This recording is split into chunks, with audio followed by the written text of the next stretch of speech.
Avis vascular centre, మన దేశంలోనే the best varicose vein hospital.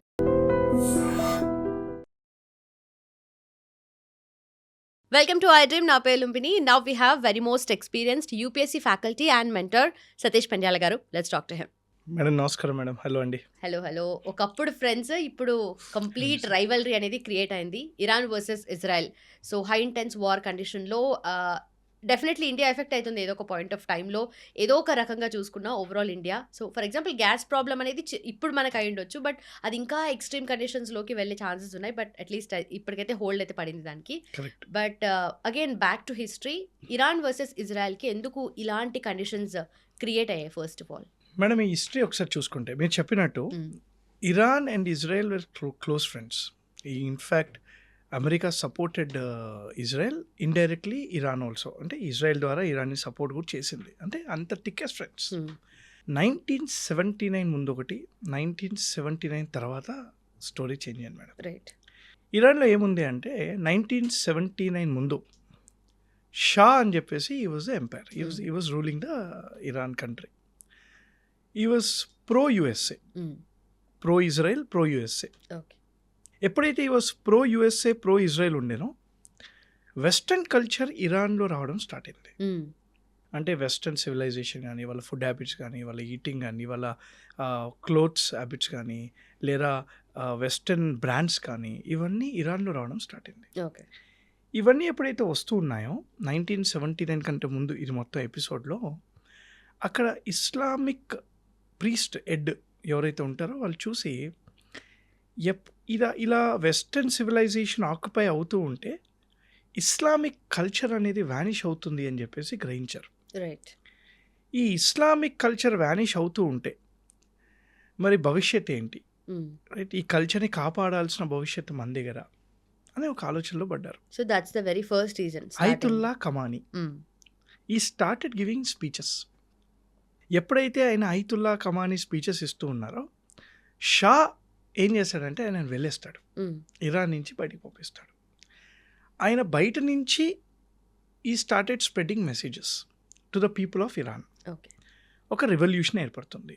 1979లో ఏం జరుగుతుందంటే, షాని దింపేసి అయతుల్లా ఖమానీ ఈ will become the head of the Iran. ఆయన ఏం ప్రీచ్ చేస్తుంటారు? ఇస్లామిక్ థింగ్స్, ఇస్లామిక్ కల్చర్ని ప్రీచ్ చేస్తున్నారు. ఇలా వెస్టర్న్ సివిలైజేషన్ వల్ల ఇది పోతూ ఉంది, దీన్ని కాపాడాలి అని చెప్పి ప్రీచ్ చేశారు. దానివల్ల షా పోయేసి ఇతను రావడం జరిగింది. ఎప్పుడైతే అయతుల్లా ఖమానీ హెడ్ అయ్యాడు ఇరాన్లో, ఈ స్టార్టెడ్ డెవలపింగ్ సిస్టమ్స్, ప్రజాస్వామ్యము, లేదా ప్రైమ్ మినిస్టరు, డిఫెన్స్ మినిస్టరు, కొన్ని ఆర్గనైజేషన్స్ పెట్టడము, ఇలా IRC అని చెప్పేసి ఒక ఆర్గనైజేషన్ స్టార్ట్ చేసేయడము. అదే కాకుండా కొన్ని ప్యారలల్ మిలిటరీ గ్రూప్స్ని స్టార్ట్ చేశారు. ఈ ప్యారలల్ మిలిటరీ గ్రూప్స్ ఏవి అంటే హమాస్, ప్యాలెస్టీన్లో ఉండే హమాస్ కానీ, హిజ్బుల్లా కానీ, ఐతు కానీ, లెబనన్లో కానీ, ఈ లెబనన్లో, లిబియాలో ఐతు కానీ, ఈ హిజ్బుల్లా కానీ, ఈ 3 ప్యారలల్ మిలిటరీ ఫోర్సెస్ని క్రియేట్ చేశారు. ఓకే. ఇక్కడే గొడవ స్టార్ట్ అయింది.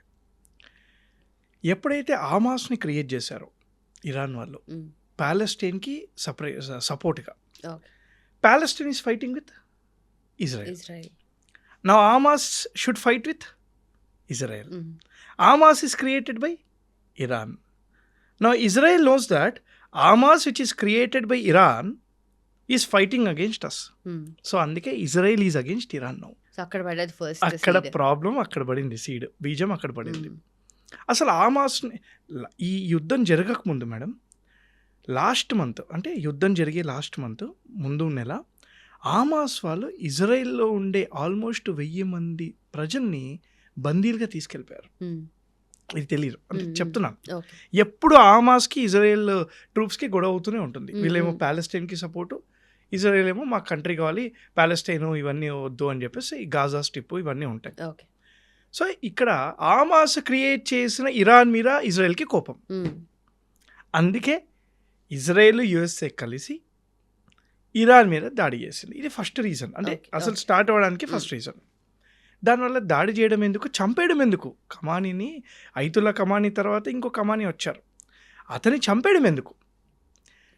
వీళ్ళు ఏం చేశారంటే న్యూక్లియర్ టెక్నాలజీ, న్యూక్లియర్ బాంబును తయారు చేసే ఒక ప్రక్రియ స్టార్ట్ చేశారని అమెరికాకి ఒక ఇంటెల్ వెళ్ళింది.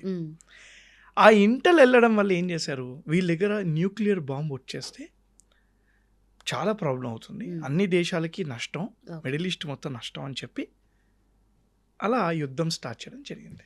ఓకే. అండ్ ఇరాన్ ఎలాంటి దేశం అంటే మేడం లొంగదు. Madam Iran is not a newly born country. Iran Persian civilization, అంటే ఎప్పటి నుంచో ఉంది. ఈజిప్టియన్ సివిలైజేషన్ పర్షియా నుంచి ఉంది. It was called Persia before. చాలా సంవత్సరాల నుంచి ఉంది. ఇరాన్ అంత ఈజీగా లొంగదు madam. Iran is supported by two big giants. One is above us, another is above China. Okay. So Russia and China almost directly support Iran. So ఈ యుద్ధం ఏదైతే ఉంటుందో మ్యామ్, ఇది అంత తేలిగ్గా కొన్ని రోజులలో ఆగిపోదు. రైట్. పీస్ డీల్స్ ఇవన్నీ కష్టం. అంటే రీసెంట్గా కూడా అమెరికాలో లా మేకర్స్ ట్రంప్కి ఒక రిక్వెస్ట్ చేశారు, దీన్ని ఆపాలి అనంటే, దీన్ని మీడియేట్ చేసి ఆపాలి అనంటే you have to talk to Modi అని అన్నారు. Okay. Why is it so? Because is friend of both. Is friend of Russia, is friend of Iran, is friend of USA, is close friend of Israel. So India is the only country which has amicable good relations with all the countries. So మన neutral state maintain చేయడం అనేది ఇక్కడ Plus ప్రతి చోట అవుతుంది. Benefit అవుతుంది madam మనకి. ఇక్కడ చాలా మిస్కన్సెప్షన్ ఉంది. మనం ఒక సైడ్ తీసుకోవాలి అని అంటున్నారు కదా మేడం. నా ఉద్దేశంలో what government is doing is actually correct. But it has been our policy, అంటే సిన్స్ ద బిగినింగ్ ఎప్పుడు ఇండియా పోక్ చేసింది లేదు వేరే nation. Non alignment movement. We don't take sides madam, we only think about public అని అన్నారు మోడీ గారు. మేము కూడా side తీసుకుంటాం. ఏ సైడ్? మా ప్రజల సైడే తీసుకుంటాం. అలా తీసుకున్నాడు కాబట్టే ఏ షిప్ని అలో చెయ్యని ఇరాను మన షిప్ని అలో చేసింది. అలా తీసుకున్నాడు కాబట్టే 100% టారిఫ్స్ పెట్టిన అమెరికా 18% చేసింది. అలా తీసుకున్నారు కాబట్టే $18 ఒక బ్యారెల్కి రష్యా ఆయిల్ సప్లై చేస్తుంది. $100 ఉంది బ్యారెల్, అది $18కే ఇస్తుంది. అలా చేశాయి కాబట్టి ఆఫ్ఘనిస్తాన్ ఇంకా మన సపోర్ట్లో ఉంది. అంటే is thinking about people, is putting people first, then only geopolitics అవన్నీ నెక్స్ట్. ఓకే. ఈ పీపుల్ ఫస్ట్ పాలసీ అనేది మోదీ గారే కాదు, అక్కడ చూసుకుంటే యుఎస్లో ట్రంప్ కూడా అదే అనుకుంటున్నారు కదా మరి. సో హీ యూజువలీ ఆయన అదే ఉంటుంది కదా, అంటే మేకింగ్ అమెరికా గ్రేట్ అగైన్ అనేది. మేడం మనం ఇండియాలో let's make India great again అని అన్నప్పుడు ఇక్కడ పావర్టీ తీసేయాలి, ఇక్కడ అందరికీ ఉద్యోగాలు ఇవ్వాలి, ఇక్కడ ఇండస్ట్రీస్ ఎస్టాబ్లిష్ చేయాలి, లేదా ఇండియాలో ఇన్ఫ్రాస్ట్రక్చర్ పెంచాలి, ఇలా ఆలోచిస్తాం. అమెరికాలో let's make America great again అని అంటే వేరే వాళ్ళ మీద యుద్ధాలు చేయాలి, వాళ్ళ మీద గెలవాలి, ఊరికే గెలకాలి, ఇలా ఆలోచిస్తారు.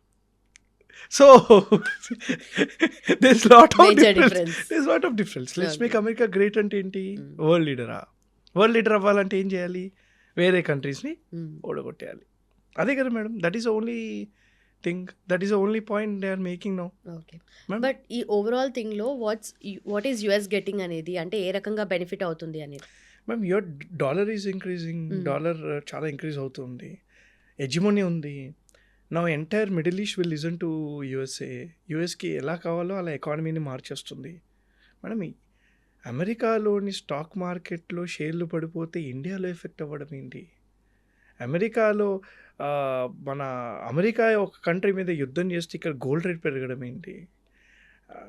ఇజ్రాయెల్ ఇరాన్ మధ్యలో వారైతే ఇక్కడ ఏదో మారుమూల గ్రామంలో ఉండే ఎల్పిజి సిలిండర్లు లేకపోవడం ఏంటి?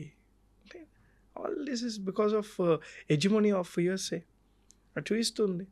ఇవన్నీ ఇట్ ఈస్ ఆల్ గుడ్ అని అంటాను మేడం నేను, because we will think about ourselves. Atmanirbhar Bharat వైపు వెళ్తూ ఉంటాం. దీనికి నాకు శాస్త్రి గారు గుర్తొస్తుంటారు, సెకండ్ ప్రైమ్ మినిస్టర్. 1965లో సెకండ్ ప్రైమ్ మినిస్టర్ ఎప్పుడైతే లాల్ బహదూర్ శాస్త్రి గారు అపాయింట్ అయ్యారో మ్యామ్, మనం వార్ జరిగింది, ఇండియాకి పాకిస్తాన్కి యుద్ధం జరిగింది. యుద్ధం జరిగినప్పుడు అప్పుడు వీఆర్ ఎ డెఫిసిట్ కంట్రీ, మన దగ్గర ఫుడ్ గ్రెయిన్స్ కూడా లేవు, తిండి కూడా లేదు. America used to supply food grains to us, food ఇచ్చేది మనకి అమెరికా ఇచ్చేది. అప్పుడు వచ్చిందే కదా జై కిసాన్ జై జవాన్ వచ్చింది కదా, అప్పుడే వచ్చింది కదా మేడం. అప్పుడు అమెరికా వాడు ఇండియాకి ఫోన్ చేసి ధమ్కి ఇస్తాడు, హ్మ్. నువ్వు యుద్ధం ఆపకపోతే నీకు సప్లై చేసే ఫుడ్ గ్రెయిన్స్ ఆపేస్తాను అంటాడు. అంటే నీకు తిండి ఆపేస్తాను అన్నాడు మేడం. హ్మ్. హ్మ్. అప్పుడు శాస్త్రి గారు రేడియో ముందుకొచ్చి ఒక ప్రైమ్ మినిస్టర్గా మేడం నాకు తెలుసు ఆ పొజిషన్లో ఆ బాధ అర్థం చేసుకోగలుగుతాను నేను. ప్రైమ్ మినిస్టర్గా అతను రేడియో ముందుకొచ్చి దేశం కోసం ఒకే పూట తినమని చెప్పాడు. హ్మ్. ఒకే పూట తినమని prime minister is requesting almost ఎప్పుడు 60-70 crores ఆఫ్ పీపుల్ ఒకే పూట తినండి అని అన్నారు. అప్పుడు ఏం చేశారు తెలుసా మ్యామ్, హ్మ్. నార్మన్ బోర్లాక్, ఎంఎస్ స్వామినాథన్ గారిని తీసుకొచ్చి గ్రీన్ రెవల్యూషన్ అని తీసుకొచ్చారు మేడం పంజాబ్లో. హ్మ్. 1965లో స్టార్ట్ చేశారు గ్రీన్ రెవల్యూషన్. 3 సంవత్సరాలలో we started exporting food grains. Okay. మనం తీసుకుంటూ ఉన్నాం, హ్మ్. దమ్కి ఇచ్చాడు, నేను ఆపేస్తాను అన్నాడు, మన మీద మనకు ఆలోచన మొదలైంది, మన ఫుడ్ గ్రెయిన్స్ మనం తీసుకుందామని చెప్పేసి చూడండి. All thanks to MS Swaminathan and Norman Borlaug, రీసెంట్గా చనిపోయారు on board. So yeah! It's a long history of course. And అంటే ఇంతమంది చేసిన దానికి మనం ఈరోజు వీఆర్ ఈటింగ్ దట్ ఫ్రూట్స్ అని చెప్పొచ్చు కదా. మ్యామ్ ఇప్పుడు మోడీ గారిని మేము చూస్తున్నాం. మోడీ గారికి ఇలాంటి స్టేజ్ క్రియేట్ చేసిన ఇందిరాగాంధీ గారు కానీ, లేదా రాజీవ్ గాంధీ గారు కానీ, అటల్ బిహారీ వాజ్పేయి గారు కానీ, వీళ్ళందరూ ఒక స్టేజ్ క్రియేట్ చేసి ఆ స్థాయిలో ఉంచారు ప్రపంచంలో దేశాన్ని. సో కరెంట్ స్టేటస్ ఏంటి, వార్ స్టేటస్ ఏంటి, అండ్ అంటే మేబీ ఇప్పుడు కొంచెం సద్దుమణిగింది అనుకోవచ్చా ఇండియా ఏమన్నా? అంటే మనకు గ్యాస్ రిలేటెడ్ కానీ, ఎల్పిజి రిలేటెడ్ కానీ కొంచెం సప్లై అయితే పెరుగుతుంది కదా ఇప్పుడు. Madam India is in safer place. ఇండియాకి సప్లై వస్తుంది. అది కాకపోతే ఆల్టర్నేటివ్ రూట్స్ ఉన్నాయి. స్టేట్ ఆఫ్ హోమ్ రూల్స్ కాకపోయినా ఎక్కడి నుంచైనా మనం అన్ని కంట్రీస్తో ఫ్రెండ్లీగా ఉన్నాం కాబట్టి మనకి అలాంటి ప్రాబ్లం లేదు. But war is not going to end soon, right? మొన్న రీసెంట్గా అపాయింట్ అయిన హెడ్ ఆయన ఏమన్నారు, వార్కి సంబంధించిన ఏదైతే ప్రాబ్లం అయిందో, మాకు ఎకానమీ ద్వారా లాస్ అయిందో ఆ లాస్ భర్తీ చేయాలి, ఇలాంటి అటాక్ మళ్ళీ చేయని ప్రామిస్ చేయాలి, అప్పుడే వార్ ఆపేస్తామని చెప్పారు. Okay. So it is not going to end very sooner. ఇంకా వర్సన్ అవ్వచ్చు. ఇండియాకి ఎఫెక్ట్ అనేది అవుతుంది ఖచ్చితంగా, కానీ పెద్ద మొత్తంలో మనకు కనిపించకపోవచ్చు. సో మనం కూడా ప్రిపేర్డ్గా ఉన్నాము. If Pakistan enters it will be more verse.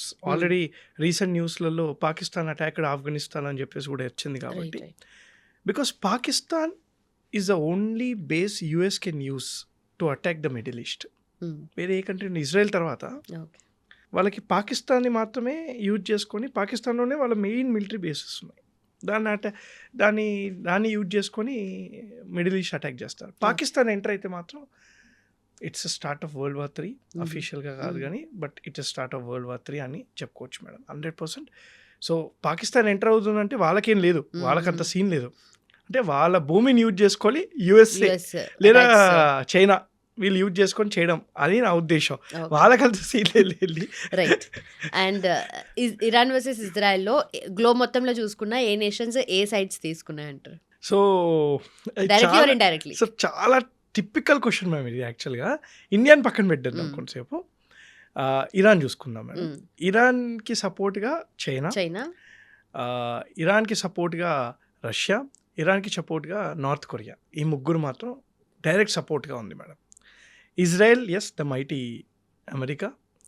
అమెరికానే కాకుండా ఇజ్రాయెల్కి సపోర్ట్గా we also have some other middle east nations ఇవి ఉన్నాయి. బట్ ఎక్కువ Russia support and NATO countries ఏవైతే ఉన్నాయో, ఫ్రాన్స్, జర్మనీ, వీళ్ళందరూ కూడా కొంచెం ఇజ్రాయెల్కి సపోర్ట్గానే ఉన్నారు. వాళ్ళు అఫీషియల్గా ఎంటర్ అవ్వకపోయినా సపోర్ట్ మాత్రం వాళ్ళకే ఉంటుంది. బట్ నాటో గురించి Trump was saying something, what is that? నాటోని కూడా పార్టిసిపేట్ చేయమన్నారు.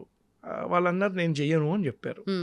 సో ఆయనకు నారాజ్ అయ్యండి అనమాట. ఆయన కొంచెం ఫీల్ అయ్యిండు, అలుగుతాడు, 2 రోజులు అడుగుతాడు, మళ్ళీ ఏమన్నా ఉంటే టారిఫ్ పెంచుతారు వాళ్ళు, మీరు కూడా సరిపోతుంది. అంటే మేడం ముందు పూర్వకాలంలో, అంటే కొన్ని సంవత్సరాల కింద ఒక స్లోగన్ ఉండేది, అమెరికా తుమ్మితే ప్రపంచానికి జల్బిలేస్తుంది అని చెప్పేసి, if America sneezes world will catch cold అని చెప్పేసి. అలా అది రియాలిటీగా అవుతుందిగా. అమెరికాతో పాటు ఇప్పుడు చైనా లాంటి దేశాలు తుమ్మినా కూడా ప్రపంచం మొత్తానికి జలుబు వచ్చేస్తుంది. సో అలాంటి పొజిషన్లో ఇండియా కూడా వస్తుంది, ఖచ్చితంగా వస్తుంది. Let's hope for the best. అంతే. Right, so perfect. Thank you so much. Thank you thanks thank you. And for more videos, Please subscribe to iDream. Please subscribe to iDream. Please subscribe iDream. And please subscribe to iDream. For more videos, subscribe to iDream. please like, share, and subscribe to the channel. Congratulations, iDream. Subscribe to iDream. Subscribe to iDream. So subscribe to iDream Media. iDream की iDream team अंदर की huge congratulations. Please subscribe iDream Media. Please subscribe to iDream. Subscribe iDream. Please subscribe to iDream. iDream అంటే నా కళల channel subscribe చేసుకున్న నోరు తిరుగుతలేదు, మీరైతే గంట గుర్తు కొట్టండి. For more such videos, please subscribe to iDream.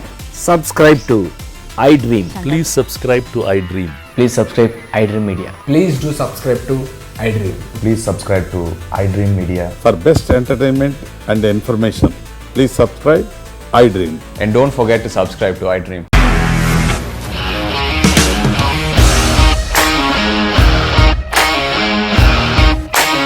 ఇండస్ట్రీలో కమిట్మెంట్ ఇష్యూస్ వస్తే నీకు కూడా వచ్చినట్టు మార్నింగ్ తీసుకెళ్ళాలంటే కొట్టి పడేస్తారు.